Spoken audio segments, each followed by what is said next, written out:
ઘડિયાળ કાનના ઘડિયાળ તો નવું અપાવશે ને પપ્પા. એટલે મમ્મીએ કીધું હું પપ્પાનો મૂડ સારો હશે ને ત્યારે એમને વાત કરીશ. એક વખત એમનો મૂડ સારો હશે એવું મમ્મીને લાગ્યું હશે.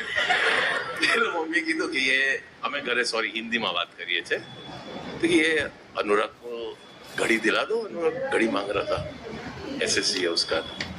तो हमारा पप्पा मैंने बोला अनुराग क्या तेरे को घड़ी चाहिए? તો હજી હું બોલું એના પહેલા તો એમને પોતાના હાથનું ઘડિયાળ કાઢ્યું. અરે વાહ. અને કે હવે જુઓ એ ફાધર તરીકે એમનો પ્રેમ જુઓ. એમણે પોતાનું પહેરેલું ઘડિયાળ આપી દીધું, પણ ચાઇલ્ડ સાયકોલોજી શું કે છે કે આ મારે સેકન્ડ હેન્ડ પહેરવાનું. અને બાય ગોડ કહું છું મેં ત્યારે ના પાડી દીધી કે ના ના કિસને કા ઘડી चाहिए, मेरे को नहीं चाहिए ઘડી. અને જિંદગીમાં મેં ઘડિયાળ નથી પહેરી. 12th તો સાયન્સ કર્યું, 12th સાયન્સ કરેલું સાહેબ.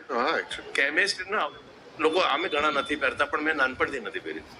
12th સાયન્સમાં પેલા કેમિસ્ટ્રીના બધા એક્સપેરિમેન્ટ કરીએ ને, પ્રેક્ટિકલ્સ કરીએ ને, એમાં બીજા લોકોની ઘડિયાળ માંગતો.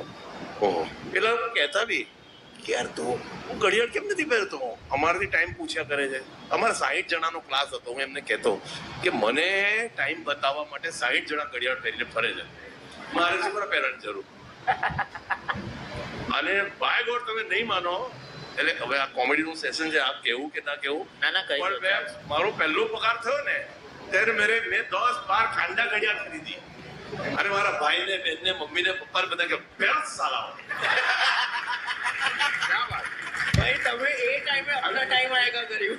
અને મેં નક્કી કરેલું કે જે દિવસે મારી પાસે પૈસા આવશે એ દિવસે હું એક માણસ રાખીશ જે સાથે છે ને વોલ બ્લોક લઈને ફરતો હશે.